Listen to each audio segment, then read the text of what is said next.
자, 이 시간 히브리서 13장 말씀 우리 같이 보겠습니다. 히브리서 이제 마지막입니다. 하루에 구약 하나, 신약 하나 우리 나눔 성경 통해서 같이 나누고 있는데요. 어플리케이션과 우리 ebible.kr 꼭 접속하셔서 하루에 구약 하나, 신약 하나 있으면 더없이 좋은 묵상이 될 것입니다. 오늘 마지막 신약 성경에서 히브리서죠. 13장 말씀 보겠습니다. 이 히브리서는요. 저자가 명확하게 나와 있지 않아요. 그래서 누가 썼는지 정확히 알 수는 없습니다. 왜냐하면 바울 서신에는 다 바울이 썼다고 처음에 나오거든요. 그리고 뭐 복음서에도 다 각자의 그런 이름들이 나와 있기 때문에 알 수 있는데 히브리서는 없어요. 하지만 우리 히브리서가 사도 바울의 저작이라고 이렇게 또 이야기들 하는 이유가 이 13장을 보면은 사도 바울의 패턴을 그대로 따라 하고 있습니다. 그래서 다른 의견이 있는 사람, 신학자들도 있지만 역시 사도 바울이 이 히브리서도 쓰지 않았나. 저도 그렇게 이 13장을 읽고 나서 그렇게 동의를 하게 되었습니다. 동일하게 이제 디모데를 언급을 하고요. 그리고 우리가 바울 서신에서 처음에 이제 교리들을 이야기하고 후반부에 이제 우리가 지켜야 될 덕목들을 이야기하는 거 똑같은 패턴을 가지고 있습니다. 우리 히브리서 지금까지 쭉 그 멜기세덱 제사장과 예수님을 비교하면서 진짜 우리에게 정말 필요한 믿음의 선진들을 따라서 온 그 결과 목표지가 결국 예수 그리스도와 우리가 동행하는 것이다 라는 그런 결론을 내고 있고 13장에서 그럼 우리가 이제 어떻게 살 것인가 그거를 이야기하는 거죠. 우리의 생활 덕목들을 오늘 이 시간 같이 살펴보기를 원합니다. 히브리서 13장입니다. 자, 1절부터 보겠습니다. 형제 사랑하기를 계속하고 손님 대접하기를 잊지 말라. 이로써 부지 중에 천사들을 대접한 이들이 있었느니라. 네.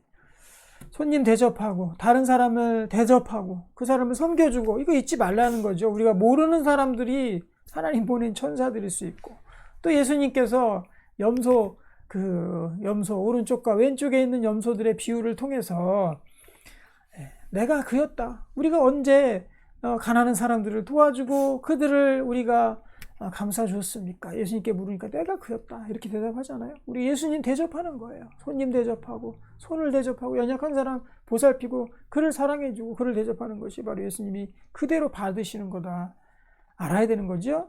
자, 3절 보겠습니다. 너희도 함께 갇힌 것 같이 갇힌 자를 생각하고 너희도 몸을 가졌은 자 학대받는 자를 생각하라. 손님 대접하기 힘쓰라.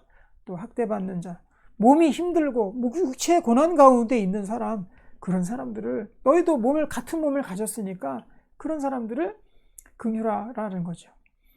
자, 4절 이제 두 가지 또 덕목이 나오는데요. 우리의 삶에 있어서 어찌 보면은 우리 일반 이제 예수 믿지 않는 사람도 마찬가지죠. 예수 믿는 사람도 물론 그렇지만 두 가지 가장 큰 삶의 동인이 있습니다. 그 두 가지. 첫 번째가 바로 이 이성에 대한 욕심과 쾌락이죠. 그게 삶의 부분에 있어서 엄청나게 크거든요. 그리고 두 번째 돈. 이 두 가지에 대해서 얘기하는 거죠. 그 두 가지를 어떻게 우리가 살아가는데 잘 이 하나님 말씀을 적용할 것인가. 그거를 이제 4절과 5절을 통해서 말씀하고 있습니다. 자, 4절 결혼에 대한 겁니다. 모든 사람은 결혼을 귀히 여기고 침소를 더럽히지 않게 하라. 결혼이라는 그 하나님이 정해 주신 그 언약의 어떻게 보면 하나님의 제도죠. 제도. 그 제도를 귀하게 여기고 그리고 우리의 침소를 더럽히지 말아라는 거죠. 음행하는 그 이유가 나옵니다. 왜? 음행하는 자들과 간음하는 자들은 하나님이 심판하시기 때문에 그런 거예요. 음행하는 거, 간음하는 게 뭐예요? 네. 결혼의 그 침소 외에서 일어나는 일들 아니겠습니까? 그런데 성경에서는 유독요, 이 간음행과 음행에 대해서 굉장히 민감한 반응을 나타내요. 근데 요즘 세대는 어떻습니까? 네, 우리 다른 사람 사귀다 보면은 우리가 깊은 관계 맺을 수도 있는 거 아니야? 또 저 사람하고는 이렇게 하다 보면 그럴 수도 있는 거 아니야? 또 내가 그냥 좋게 그렇게 여기면 되는 거 아니야? 이렇게 생각할 수 있거든요. 그런데 유독 이 성경에서만큼은요, 음행과 간음 굉장히 민감하게 반응을 하고 거기에 대해서 엄중하게 경고를 합니다. 왜 그럴까? 저도 굉장히 곰곰이 생각해보고 결혼에 대한 이유, 신약 성경에서 결혼에 대한 이유가 나온 곳이 딱 유일해요. 너희가 간음하지 않기 위해서 결혼하라고 했어요. 사도 바울이 고린도전서에서. 이거 그거 하나밖에 안 나와 있어요. 다른데 어떤 것도 나오지 않아요. 결혼을 왜 해야 되는지. 거기에 대해서 성경에서 명확히 얘기하지 않습니다. 그냥 그거 하나예요. 너희가 웬만하면 결혼하지 말아라. 하지만 너희가 음행하려거든 결혼하라. 그렇게 얘기했습니다. 그거예요, 그거. 그럼 왜 이렇게 음행하는 거예요? 결혼 안 하고 그냥 음행하면서 살면 안 되나? 이렇게 생각할 수도 있겠죠. 하지만 어찌 믿는 자가 베리알과 함께 또 음료와 함께 사귀겠느냐? 왜냐? 이 침소가 더럽혀지고요. 음행과 간음이 있는 순간에 육체가 하나가 되는 순간에 영이 섞이기 때문에 그래요. 그렇기 때문에 성경에서 그렇게 음행을 경계하는 거예요. 제일 중요한 게 뭡니까? 우리의 삶 속에서. 우리 영이잖아요. 영이 사탄에게 뺏기지면 안 되잖아요. 영이 탁해지면 안 되잖아요. 영이 흔들리면 안 되잖아요. 성령으로 믿고 영으로서 우리가 하나님과 교제하는 어찌 보면 채널이죠. 수단이죠. 그게 우리 육체에 있어서 영인데 그 영이 더럽혀지기 때문에. 우리 육체가 하나가 되고 더럽혀지면 하나님 그렇게 만들어 놓으셨어요. 육체 따로 영 따로가 아니에요. 육체가 하나가 되면은 영도 하나가 되게끔 그렇게 만드셨단 말이에요. 그렇기 때문에 결혼이 귀한 거죠. 그래서 결혼이 두 사람이 한 몸이 된다라는 게 그겁니다. 육체가 하나가 되면 영도 하나가 되기 때문에 두 사람이 합하여 한 몸을 이룰지니라 그렇게 말씀하잖아요. 하나가 되기 때문에 그래요. 그렇기 때문에 우리는 단순히 내가 그냥 뭐 한순간에 즐기는 거지 이렇게 생각할 게 아니라는 거예요. 육체가 더럽혀지면 영도 그만큼 타격을 입습니다. 영도 데미지가 옵니다. 영적으로도 하나님과의 관계에 심각한 문제가 생기기 시작하고 균열이 생기기 시작해요. 영적으로 무너진단 말이에요. 그리고 이런 것들을 한번 하게 되면은 습관같이 끊을 수가 없습니다. 어떤 사람이 감히 육체의 정욕을 함부로 그렇게 컨트롤할 수 있겠습니까? 그럴 사람은 아무도 없거든요. 그렇기 때문에 결혼이라는 제도가 하나님께서 보호하시는 그 제도가 이 땅에서는 필요한 거거든요. 그래서 이 땅 가운데 그렇게 우리가 살아가는 이유가 바로 그것이다. 영을 더럽히지 않기 위해서. 그래서 침소를 더럽히지 않게 하라. 이 말 자체가 무슨 말과 똑같습니까? 우리 영을 더럽히지 않게 하라. 똑같은 거예요. 침소가 더러워지면 영도 함께 더러워진단 말이에요. 영혼이 더러워지면 제일 심각한 겁니다. 육체가 어떻게 우리가 죄를 범하고 이러면은요, 그거 어떻게 해결하면 되겠죠? 육체가 하지만 흔들리면 어떻게 됩니까? 그 방법이 없는 거예요. 그래서 성령을 우리가 회방하는 자 용서받을 수 없다고 그러는 겁니다. 그래서 결혼은요, 크리스찬에게 있어서 성경의 지침을 따라서 그대로 해야 됩니다. 내가 음행하겠거든 결혼하는 게 맞습니다. 왜냐하면 내가 음행하고 또 그 나의 정욕도 컨트롤하지 못하는 그러한 상태, 하나님 특별한 은혜가 없이는 그거 안 되는 거거든요. 그러면 당연히 결혼해야 되는 겁니다. 그렇지 않으면 이 땅 가운데 내 영이 무너지는데 나는 결혼 안 하고 혼자 사는 게 좋아, 이런 말 할 때가 되겠습니까? 아니잖아요.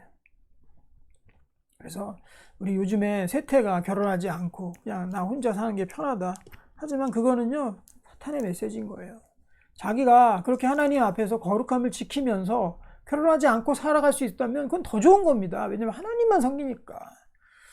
배우자의 사랑을, 배우자를 기쁘게 하려고 우리 마음이 나눠지지 않으니까, 온전히 하나님만 섬길 수 있으니까 내가 음행하지 아니하고 결혼하지 아니하고 온전히 하나님께 헌신해 살면 그거는 더 좋은 겁니다. 성경 그렇게 얘기하고 있잖아요. 더 좋은 거다. 하지만 그렇게 못하겠거든 결혼하라는 거예요. 그러면은 10명 중에 몇 명이나 거룩하게 그렇게 혼자 살 수 있겠습니까? 저는 많이 있으리라고 생각 안 해요. 그러면 지금도 홀로 있는 만원인 그런 상태로 있는 그런 청년들이 얼마나 많이 있어요. 그러면은 안 봐도, 제가 늘 얘기하지만 안 봐도 훤한 거죠. 그 이면에서는, 결혼하지 않은 이면에서는 음행이 벌어지고 있겠죠. 어떻게든지 어떤 형태로든지 음행이 벌어지고 있겠죠. 그 영혼도 다 무너지고 있는 겁니다. 그게 심각한 문제라는 거예요. 그래서 이 결혼과 음행이라는 건 동전의 양면이에요. 동전의 양면. 뒤집으면 음행이 되는 거예요. 결혼을 뒤집으면. 결혼이라는 면이 우리 가운데 딱 있어야지 그게 우리에게 있어서 우리의 영이 또 우리가 하나님과의 관계에 건전하게 건강하게 설 수 있는 것이지, 이 동전이 뒤집혀 버리면요, 그건 바로 음행으로 연결되는 겁니다. 그리고 우리의 영까지 다 무너져 버리는 거예요. 그렇기 때문에 이 4절, 모든 사람 결혼을 귀하게 여겨라. 귀히 여기라는 건 뭡니까?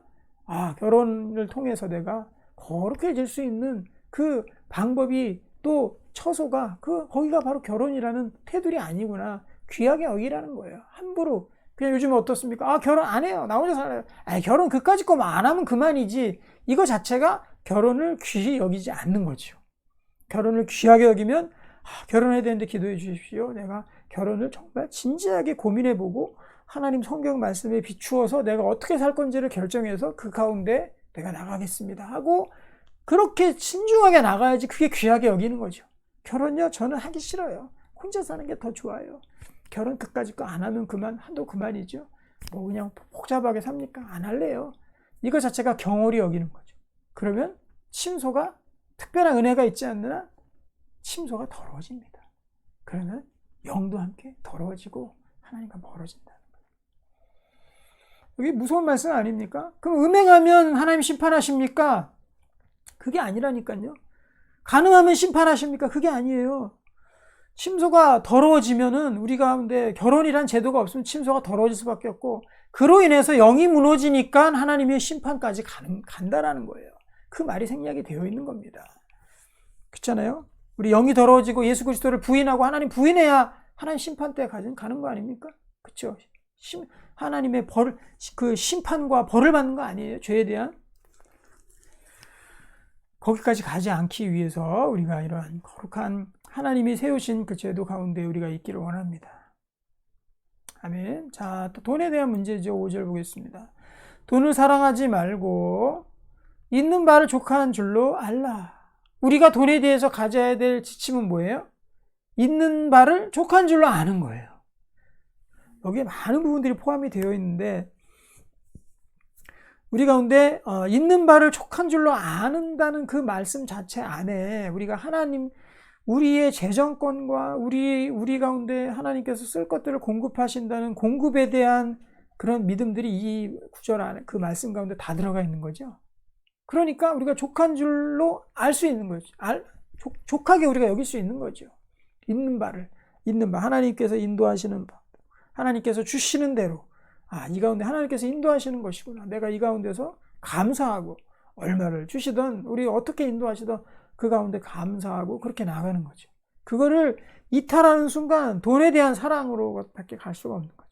그래서 더 많은 돈, 지금처럼 괜히 감사한 마음이 아니라 불평불만하는 마음, 또 감사하는 마음이 아니라 구질구질하다. 나도 좀 세상 떵떵거리고 살아보고 싶다. 그렇게 가는 순간에 하나님에 대한 믿음이 다 깨져버리고 하나님보다 오히려 돈이 그 위에 가게 되는 거죠. 그러면 또 다시 영이 더러워지는 거죠. 우리와 하나님과의 관계는요, 그 어떤 것들을 대체할 수 없습니다. 그가 친히 말씀하시기를 내가 결코 너희를 버리지 아니하고 너희를 떠나지 아니하리라. 이 신명기의 말씀 하나님 주시잖아요. 그 이유가 뭐냐? 그냥 내가 주는 대로 먹고 살아라가 아니죠. 하나님께서 친히 말씀하시기를 내가 결코 너희를 버리지 아니하고 떠나지 아니하리라. 신명기 말씀 거기 보면은요, 앞에는 두려워하지 말라, 놀라지 말라가 있어요. 이 세상 살면서 결코 두려워하고 놀라지 말아라. 하나님께서 우리의 쓸 것들을 온전히 채우실 것이다 라고 그렇게 말씀하고 있는 겁니다. 우리가요 크게 이 4절 5절을 우리 삶 가운데서 잘 적용해야 됩니다. 왜냐하면 우리 보통 지금 우리가 살아가고 있는 현대사회에서 모든 사람들이 동일하게 추구하고 있는 두 가지 이거거든요. 사실은 이거 두 개, 돈하고 그리고 이성, 성. 이 두 가지가 삶의 영역에서 제일 큰 부분이에요. 사실은 제일 큰 부분입니다. 하나님의 뜻 안에서 이걸 추구하지 아니하면 돈은 우리에게 우상이 되어버리는 거죠. 돈을 사랑하게 되는 거. 성은 어떻게 됩니까? 음란으로 가버리는 거죠. 영이 다 무너지고. 이 두 가지를 우리가 잘 하나님의 뜻대로 우리가 여기면서 나가기를 소망합니다. 자, 6절 같이 보겠습니다. 그러므로 우리가 담대히 말하되 주는 나를 돕는 이시니 내가 무서워하지 아니하겠노라. 사람이 내게 어찌하리요 하노라. 하나님 안에서 우리가 평안함을 누리는 이유가 이거지요. 하나님께서 우리를 도우신다. 다른 사람은 어떻게 다른 그 어떤 것도 우리 무너뜨릴 수 없다. 그 믿음이죠. 하나님의 말씀을 너희에게 일러주고 너희를 인도하던 자들을 생각하며 그들의 행실의 결말을 주의하여 보고 그들의 믿음을 본받으라. 성경에 보면은 하나님 말씀을 끝까지 순종하고 인도함 받았던 사람들의 결말이 있습니다. 결말. 해피엔딩 영화가 아니죠. 결말. 요셉의 결말, 다니엘의 결말. 그렇죠? 그리고 정말 이 다윗 왕의 그 고생하였던 다윗 왕의 결말들. 하나님의 믿음의 사람들의 그 결말. 히브리서 11장에 다 나오고 있잖아요. 그 믿음의 결말들을 봤으면 우리도 본받아야 되겠죠. 믿음을 본받아라. 다른 게 아니라 믿음을 본받아라. 그러니까 믿음이 다 이런 것들을 결정하는 겁니다. 결혼에 대한 거, 돈에 대한 거, 다 믿음 안에서 있는 거죠. 예수 그리스도는 어제나 오늘이나 영원토록 동일하시니라. 여러 가지 다른 교훈에 끌리지 말라. 마음은 은혜로서 굳게 함이 아름답고 음식으로서 할 것이 아니니 음식으로 말미암아 행한 자는 유익을 얻지 못하였느니라. 어찌 보면은 참 세상에서 우리가 추구하는 게 여기 다 나오고 있죠. 성, 그 다음에 돈, 음식, 먹고 마시는 거. 거기에 마음 두지 말라는 겁니다. 기준이 다른 거죠. 우리 살아간 믿음으로 사는 사람들에게 있어서. 우리에게 제단이 있는데 장막에서 섬기는 자들은 그 제단에서 먹을 권한이 없나니. 그렇죠. 장막에 있는 사람은 제단만은 대제사장이 들어가는 거죠. 그렇죠. 일반 사람은 못 들어가요, 거기. 그럼 예수님은 어디서 돌아가셨어요? 제단에서 돌아가셨어요? 아니면 장막에서 돌아가셨어요? 11절. 참 예수님의 이 영문 밖에서 또 장막 밖에서 돌아가신 게, 성문 밖에서 돌아가신 게 그거 다 의미가 있는 거죠. 일반인들을 위해서. 제사장 위해서가 아니라 모든 사람을 위해서. 이는 죄를 위한 짐승의 피는 대제사장이 가지고 성소에 들어가고 성소 안에서만 있는 거예요. 그 육체는 영문 밖에서 불살았다. 그 영문 밖에서 불사른 것이 예수님이 바로 영문 밖에서. 밖은 이방인들의 뜰이라 그랬어요. 그 이방인들의 모든 사람에게 다 미쳐지는 하나님의 은혜죠. 그러므로 예수도 자기 피로서 백성을 거룩하게 하려고 어디서? 성문 밖에서 고난을 받으셨다. 왜? 다른 사람들에게, 모든 사람들에게 그 동일한 공평한 예수 그리스도의 피를 나눠주시기 위해서. 영문 밖, 성문 밖에서. 대제사장 안으로 들어가 버렸어. 그 안에서만 있는 게 아니라 성문 밖에서 모든 사람을 위해서 고난받고 버려지셨다.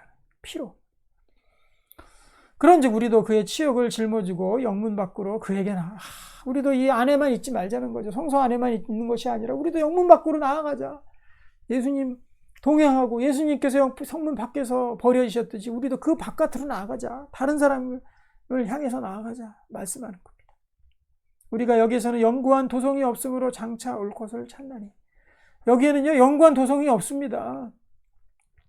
다 금방 끝나요. 건강하던 육체도 영구하지 못하고, 집도 영구하지 못하고, 우리 재물도 영구하지 못해. 그래서 이 시대에 있는 영구한 도성을 대신할 그 무엇을 찾는 자는 어리석은 자고요. 장차 올 것을 찾는 자. 야, 너는 예수 믿고 어찌 그렇게 뜬구름 잡는 얘기만 하고 무슨 천국만 얘기하고 믿음만 얘기하고 보이지도 않는 것만 얘기하냐. 세상에는 그렇게 볼 수 있거든요.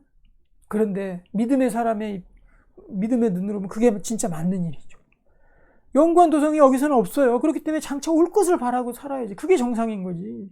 그런데 다 망하고 없어질 이 땅에서의 그 도성만 사람들이 붙들고 영구한 도성을 그것이 올 것을 찾지 않고 여기 것만 붙들고 사는 거죠. 그게 문제라는 겁니다. 그러므로 우리는 예수로 말미암아 항상 찬송의 제사를 하나님께 드리자. 이는 그 이름을 증언하는 입술의 열매니라. 오직 선을 행함과 서로 나눠주기를 잊지 말라. 하나님은 이 같은 제사를 기뻐하시느니라. 어떤 제사? 나눠주는, 선을 행하는 그 제사 기뻐하신다는 거예요. 너를 인도하는 자들에게는 순종하고 복종하라. 그들은 너의 영혼을 위하여 경성하기를 자신들이 청산한 자인 것 같이 하느니라. 내가 다 정말 다른 사람의 그 여지까지도 내가 다 당할 것처럼 그 사람이 겪고 하는 거, 다 자기하고 동일시한다는 거죠. 그들로 하여금 즐거움으로 이것을 하게 하고 근심으로 하게 하지 말라. 그렇지 않으면 너희에게 유익이 없느니라. 자기 인도하는 자들과 근심으로 하지 않도록 잘 순종하라는 겁니다. 우리 주제별 성경 그 9절에도 나오는 말씀입니다. 18절. 우리를 위하여 기도하라. 우리가 모든 일에 선하게 행하려 함으로 우리에게 선한 양심이 있는 줄을 확신하노니 내가 더 속히 너에게 돌아가기 위하여 너희가 기도하기를 더욱 원하노라. 같이 만나기를 원하는 거죠. 20절.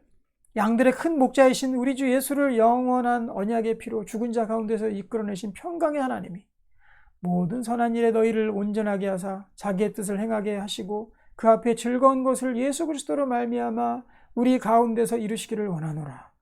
영광이 그에게 세세 무궁토록 있을지어다. 아멘. 이거 마치 축도하고 비슷한 내용들을 담고 있습니다. 또 하나의 축도입니다. 22절 형제들아 내가 너희를 권하노니 권면의 말을 용납하라. 내가 간단히 너에게 썼느니라.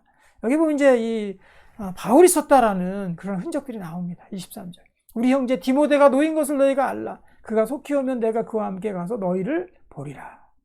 너희를 인도하는 자들과 및 모든 성도들에게 문안하라. 이달리아에서 온 자들도 너에게 문안하니라.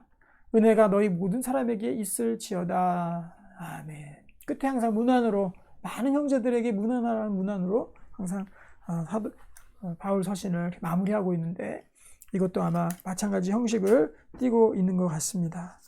자, 그래서 오늘은 이 12장은 히브리서를 보면요. 11장이 믿음장입니다. 그 전까지는 예수 그리스도와 멜기세덱 제사장을 통해서 예수님이 우리에게 얼마나 필요한 존재인지 그거를 말씀했죠. 그리고 11장에서는 그 믿음의 선진들이 가리키고 있는 한 방향, 12장에서 바로 예수 그리스도다. 우리가 예수님과 동행하는 일이 우리에게 있어서 목표이다. 그리고 13장에서는 우리가 어떻게 그러면 이 땅에서 살 것인가. 이 땅에서의 목표, 세상의 목표 3가지를 들고 있죠. 먹는 거, 그리고 돈, 그리고 이 세상에서 추구하는 바죠. 거기에 대해서 우리가 어떻게 나아가야 될지. 하나님 주신 제도 안에서, 하나님 주신 믿음 안에서 우리가 주님과 동행하며 이 땅에서의 그 썩어질 것을 추구하는 것이 아니라 영원한 도성을, 장차 올 영원한 도성을 우리가 잘 바라고 살아가게 되기를 소망합니다. 기도하겠습니다.